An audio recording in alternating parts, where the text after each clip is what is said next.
Have you ever watched someone and felt like you were witnessing a masterclass in performance art rather than a real person?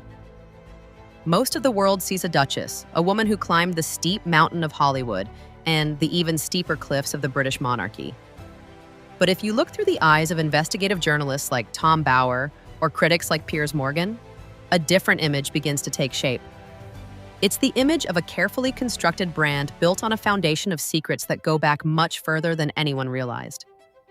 Today, we're digging into the files that most journalists were too afraid to touch. We're looking at 15 distinct moments where the mask didn't just slip, it fell off completely. Her legal team would probably love for you to stop watching right now. But if you want to understand the real story behind the headlines, you need to stay until the very end, especially for Secret 15, because that one changes the entire narrative of the royal family as we know it. Before the tiaras, before the global fame, and even before the show Suits, Meghan Markle was just another actress in Los Angeles looking for a break. She needed a job, and she needed it badly enough to do something most professionals would find unthinkable. In 2004, she walked into an audition for a show called Century City. It was a standard enough setup until the casting directors asked the one question every serious actor has to answer. Are you a member of the SAG union? It's the golden ticket in Hollywood. Without that card, you aren't supposed to be in the room. Meghan looked them in the eye and said yes. She told them she was a member in good standing. The truth? She didn't have a card. She wasn't a member. She had completely fabricated her credentials to get the role. She got the job, of course, and because of the way the industry works, the production company was legally forced to help her join the union after the fact. She lied, she got caught, and the system actually rewarded her for it. This might seem like a small detail from 20 years ago, but Piers Morgan has argued for years that this moment is the blueprint. It shows a pattern of using whatever means necessary to get into the room, even if those means involve a total disregard for the truth. If the very first step of her career was built on a lie, it forces us to wonder what else was a means to an end. But the union card wasn't the only thing she reinvented during those early years. To understand the woman the world knows today, we have to talk about the girl who disappeared. Her legal birth name isn't actually Meghan, it's Rachel. Rachel Meghan Markle. Now, plenty of actors use stage names, but this feels different. Her school friends knew her as Rachel. Her early acting credits listed her as Rachel. Even her most famous character on Suits was named Rachel. It's almost as if she was living two lives simultaneously.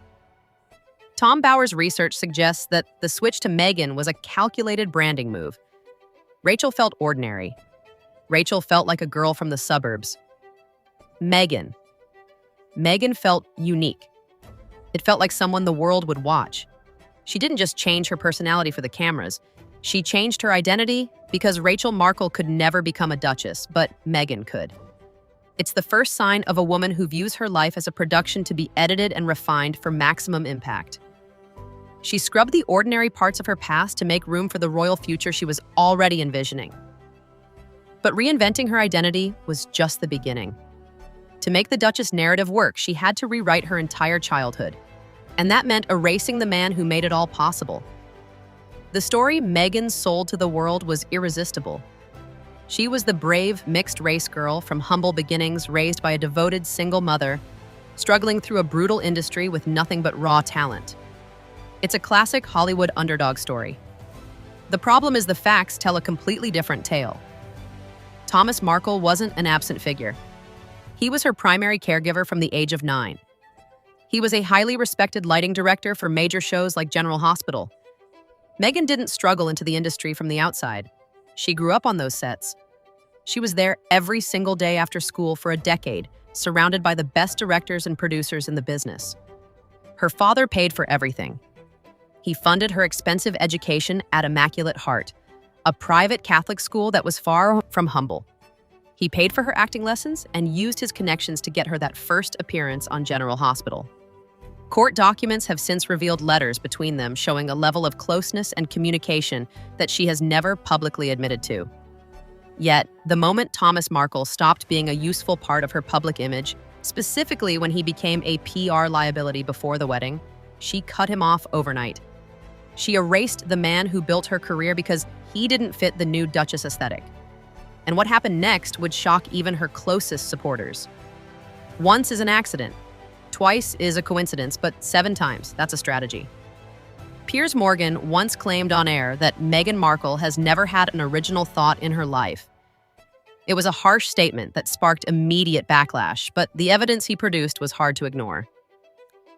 Let's look at the receipts. In 2015, she stood before the United Nations and gave a moving speech about gender equality. It was widely praised until people realized it was almost a word-for-word copy of a 1951 speech by Eleanor Roosevelt. She changed one word, peace became equality, and took the credit. This wasn't an isolated incident. Her Archetypes podcast name was strikingly similar to an existing book by Caroline Myss. Her Netflix project Pearl was accused of mirroring a series of books by a British author. Even her children's book, The Bench, faced immediate questions about its originality. From her cooking show format to the very aesthetic of her blog, The Tig, there is a persistent trail of borrowed ideas. It suggests a woman who is expert at curating other people's brilliance and presenting it as her own. She wasn't just stealing words, though. She was scouting for a very specific type of life, and she knew exactly where to find it. Meghan looked the world in the eye during that famous engagement interview and said she barely knew who Prince Harry was. She called it a blind date and claimed her only question was, "Is he nice?" It's a lovely romantic story, but the paper trail suggests it's a total fabrication. There are photos of a teenage Meghan grinning outside Buckingham Palace. Friends from her school days described her as being obsessed with British culture and specifically the royal family. One friend even reported that she kept a biography of Princess Diana by her bedside. By the time she met Harry, she was already deeply embedded in the social circles of Soho House, the exact same circles Harry and his closest friends frequented. Tom Bower's research indicates she was actively hunting for a high-profile man in England from 2013 onwards, right as her first marriage was ending. She didn't stumble into a prince. She researched him, targeted the social clubs he visited, and positioned herself perfectly. Piers Morgan has called it the greatest long game in modern history. She got the prince, but the people who actually had to work for her once she entered the palace got something else entirely. The public version of Meghan is all about kindness and compassion. She gives speeches about empathy and builds her entire brand around lighting the way. But behind the scenes, a different title emerged. The Hollywood Reporter famously called her a dictator in high heels. In 2025, reports surfaced that former staffers at Archewell were seeking professional therapy just to recover from the trauma of working under her. This isn't just one disgruntled employee. Over a dozen high-level staffers have left her employment since 2020. One particularly telling account came from a British Airways staff member. They described a flight where Meghan's demeanor shifted instantly depending on whether Harry was within earshot. When he was gone, the compassionate Duchess disappeared, replaced by someone cold and demanding. Most shockingly, the staff member noted a complete lack of visible connection between Meghan and baby Archie during the flight. It's a jarring contrast to the public image of the doting mother. This pattern of behavior is what led to the internal palace investigations that were ultimately buried. But the mask didn't just slip in private, it shattered on the world's biggest stage. Everyone remembers the Oprah interview. 17 million people watched as Meghan cried and described a spectacle of a wedding, claiming they had actually married in secret 3 days prior in their backyard. It was a powerful, emotional moment that painted the royal family as cold and uncaring, except it wasn't true. The Archbishop of Canterbury himself had to step forward and clarify that no legal ceremony took place in that garden. It was just a private conversation dramatically reframed for maximum emotional impact on television. Then there was the claim about Archie being denied a title because of his race. In reality, there are established rules from 1917 that dictate which grandchildren receive titles, and those rules applied to Archie exactly as they applied to everyone else. Meghan knew these rules, yet she chose to imply a much darker motivation. This interview was the moment Piers Morgan walked off the set of Good Morning Britain because he refused to believe the narrative being sold. He was dragged through the press for it. But as the facts came out, many began to see that his skepticism was rooted in the evidence, and what happened to her digital past during this time is even more suspicious. In 2017, something strange happened. Meghan's lifestyle blog, The Tag, vanished. Hundreds of posts, recipes, and personal opinions were deleted overnight. For years, she had used that blog to share her candid thoughts on everything from fashion to her personal ambitions. It was a genuine window into who she was before she became the Duchess. When web archives managed to recover some of the deleted content, they found exactly what you might expect: evidence of a woman who was deeply fascinated by the royal family and extremely calculated about her rise to fame. The post reportedly showed a version of Meghan that was far more openly ambitious than her royal persona allowed. By deleting the blog, she was attempting to burn the bridge to her old life so no one could see the steps she took to get across. But while she was scrubbing her digital past, she was also making very public moves that the palace found deeply concerning. One of those moves was a $500,000 baby shower in New York City. The palace reportedly advised strongly against the New York baby shower. No senior royal had ever done anything like it. It was seen as a celebrity move, not a royal one. When you look at the guest list, it becomes clear why. Almost every person in attendance had something to sell. Serena Williams was promoting her fashion line. Misha Nonu was relaunching her brand, and other guests had television promotions running simultaneously. Piers Morgan called it what it was: a coordinated marketing festival dressed up as a celebration of new life. It was a PR stunt designed to solidify her power base in America, using the royal brand as the ultimate hook. Tom Bower's research suggests this was the moment the palace truly realized she was never going to play by the rules of the institution. She was building a rival court, and she was using the most private moments of her life to do it.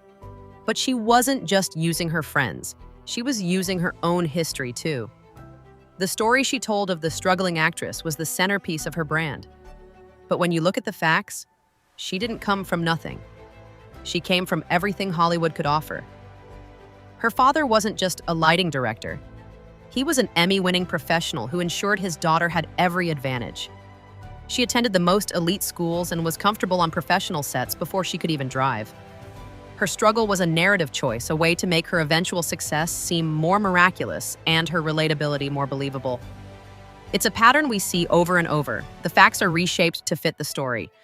Whether it's her childhood, her career, or her relationships, nothing is left to chance. Every detail is curated to project an image of a woman who overcame the odds, even when those odds were heavily stacked in her favor from day one. And speaking of relationships, there is one man her team has worked incredibly hard to keep out of the headlines. Before the prince, there was the chef. Corey Vitello was a high-profile celebrity chef in Toronto, and he and Meghan were in a serious, committed relationship for almost 2 years. They lived together and were, by all accounts, heading toward a permanent future.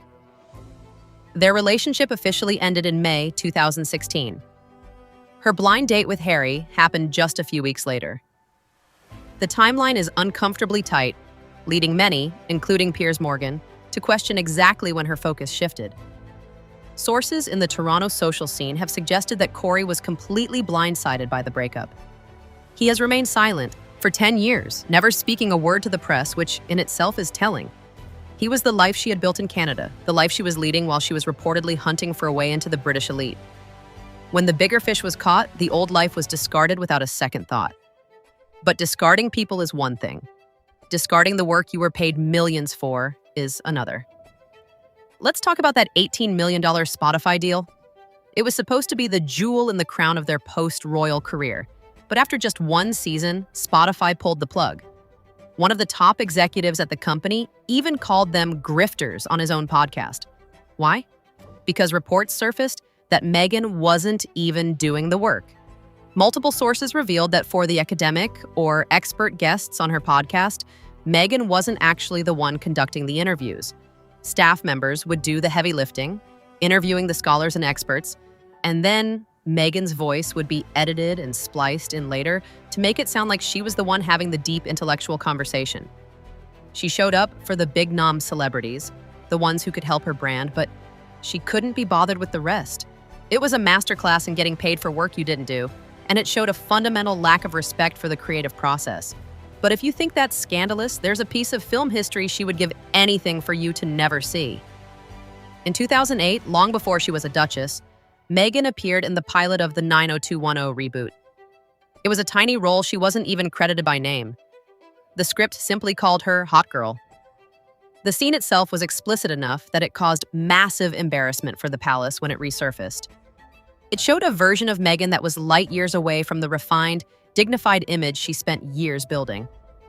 The contrast between that scene and the woman who now gives speeches about the sanctity of womanhood is jarring. She has never acknowledged it, never addressed it, and has tried to bury it under a mountain of PR. But it exists as a reminder that the Duchess is a character she stepped into, not who she has always been. It's a performance.